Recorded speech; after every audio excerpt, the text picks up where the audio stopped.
You can pre-shape them, but basically I'll show you what you guys gotta take some of this dough from me. I'm not doing it. It's my day off. All right. So what we're gonna want to do is we're gonna roll this out.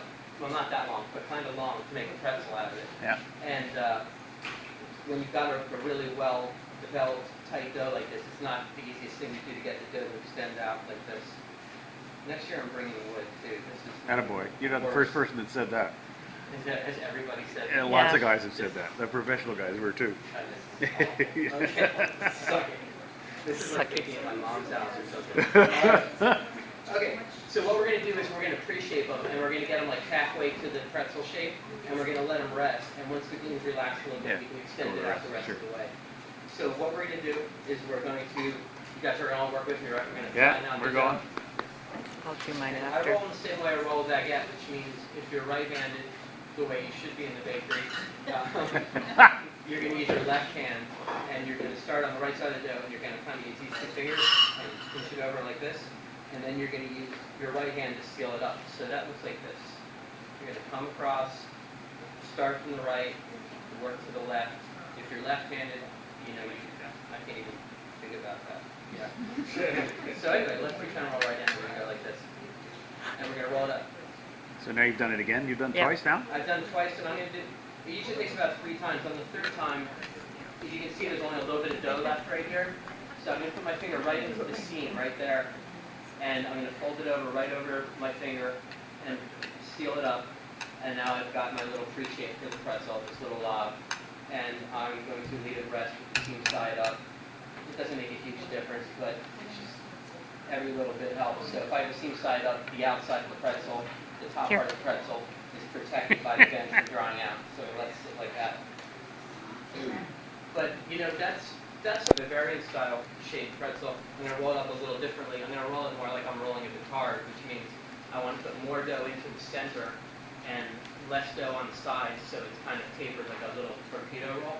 So if I want to roll it that way, I'm going to start with my fingertips like this, and I'm going to push all the dough into the center, like from finger to finger to finger. They're going to meet my index fingers and go in like that. So that looks like this. I'm pushing everything in, and I'm already starting to get the tapered shapes by pushing everything into the middle. And then, so that's the pre-shape for that kind of pretzel, like that. A pretzel roll like they do in Switzerland is, I believe, also called a Eberli. You don't need to pre-shape it at all. You can just roll it right into a shape like that, same way, like this. And if I were going to make this as the final shape, I would do it a little bit tighter. So I would sort of combine the two techniques, the one I showed you and this one, and get something like this. And then I would turn it so there's a seam on top. I'm going to push down on the sides to taper it. So if you want to make pretzel rolls, that's your final shape right there. It's done like that. Does that make sense? Mm-hmm. We're all Yeah. good at that, y'all? Awesome. So what we're going to need is some sheet pans. Well, do you guys know what a silpat is? Mm-hmm. Yep. Yes. If you have a silpat and you're making pretzels at home, you'd much rather do this with a silpat because it sticks to the parchment paper really bad after we dip them in the lye. So if you could spray like 2 sheet pans and spray the hell out of them. Like when you think when you think you've used enough spray, use a little more. And then cut open the can. Okay, so we're gonna roll them up. So anyway, what we usually do in the bakery though is we use a Dutchess press, which is a dough divider. The dough gets weighed out to the final shape. So when you roll this out, what you want to do is you want to get all the air out of it. You don't want to leave any air bubbles in the pretzel because they'll bake off funny, they'll make it fruit puff weird, spring weird. So because of that, what I do, have I mentioned how awful this surface is? I'm sorry, I'm kidding. Okay, I start in the center, and what I'm going to do is I'm going to push down and roll in the center. And what that's going to do is I'm going to start degassing this area first, and then as I stretch the dough out, I'm going to push all the air that's inside the CO2 out through the sides. So I'm going to roll down like this, and then I'm going to start stretching it out. And the dough may not stretch as far as I want it to, and it hasn't. Like you can tell when it's going to rip, right? So if it's going to rip, you want to stop first. And since I have a couple of them here, what I'm going to do is I'll let them rest for a minute, and I'll go on to the second one, and I will gas the center of it like so. As you can see, you don't really need any flour because the dough is so stiff, it's not going to stick to anything. And that's the way you want it. You don't, there's lots of times you want to make a really wet, sticky dough to make certain products, and this is not one of them. So the dough should be real stiff like this. See, mine went better And than we're going to yours. roll it out about as far as it'll go. And then I usually flip it over, Smack. roll it this way. Just, I don't know. Everyone I work with tells me that's stupid, but that's just the way I was taught. So. Okay, we'll put that one there. And this other one, which is going to be the Bavarian shaped one, I'm going to roll a little bit differently. So I want to keep the fat in the center. So what I like to do is I use my pinkies and I take a little bit of dough right in the center and I leave it fat like that. So I have something like this. And then starting here with my fingers, then I'm going to roll out the sides again, like that.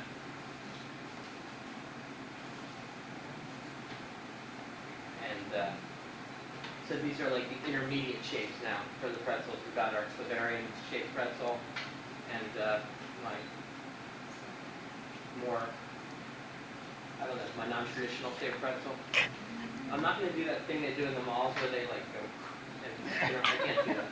So I've never been able to do it. I've tried. Okay, so what we're going to do, I'm going to take this one because it's longer, even though I did this one second. I know I should be going back to the first one, but anyway. I'm going to roll this out so I get to the right length. So I'm pushing down pretty good because you'll feel the gas come out and you can like cue the gas ball, but you can move it all the way out through the end, and that's what you want. You want to get rid of it. And what is the right length? Well, I don't know. It sort of Okay. depends. About this long. Okay. It depends on how you want to shape it, and I will tell you That's the what right is length. important in shaping on what I will consider the right length. What is this, maybe 18 inches, 20 inches? 24. So what I do to 24, shape a yeah. pretzel is I'm going to make this just a little bit longer. Changing his mind. Yours is good, I We're going think. to bring Yours the is two really ends nice. up like so. Yeah. This is the part they do, like at the what's it called? And Anis. That place, yeah, where they, I can't do Auntie that. Anne's Okay, pretzels. so you're going to cross the two pieces over like this, all right? And now you're going to make your twist in your pretzel. So you cross them again to make your little twist. You guys all with me? Yeah. Okay, Yeah. and then we're going to fold this part down. You're going to fold the whole twist down. And I make them like this. I like to leave the dough extending past the sides so you get that little piece on the end because I think those are really good. I think I already did that. Do you guys see that? I'll do it again. No. So what I did is I brought them up like this and I crossed them. And now I'm going to twist them together to make a twist. So here I twist my arms and then untwist them. Ooh, like that. Okay? And then what you're going to do is you're going to fold this down. And you're looking at the bottom of the pretzel now. It's upside down. And to seal it, you're going to take your two fingers and you're going to put your fingers right there where the dough crosses over itself. You're going to push down. And you can push it down really hard because you don't want it to come apart because it's going to tend to want to come apart later when you pick it up and dip it in the lye. And then we have some oiled hands. So when you pick it up, you're going to grab it here where you push down on it, and you're going to flip it over, and it's going to go on the pan like that. And I turned it over, so the little nub things are on the bottom now, right? Does that make sense? Yep. So as you can see, what I did is when I made the pretzel, I tried to leave some big spaces here, like the negative space is big. What you don't want, sometimes it's technically possible for all the lye to not break down in the oven from the heat, and it's not, the lye solution is not strong enough to burn anybody, but it has a bitter flavor.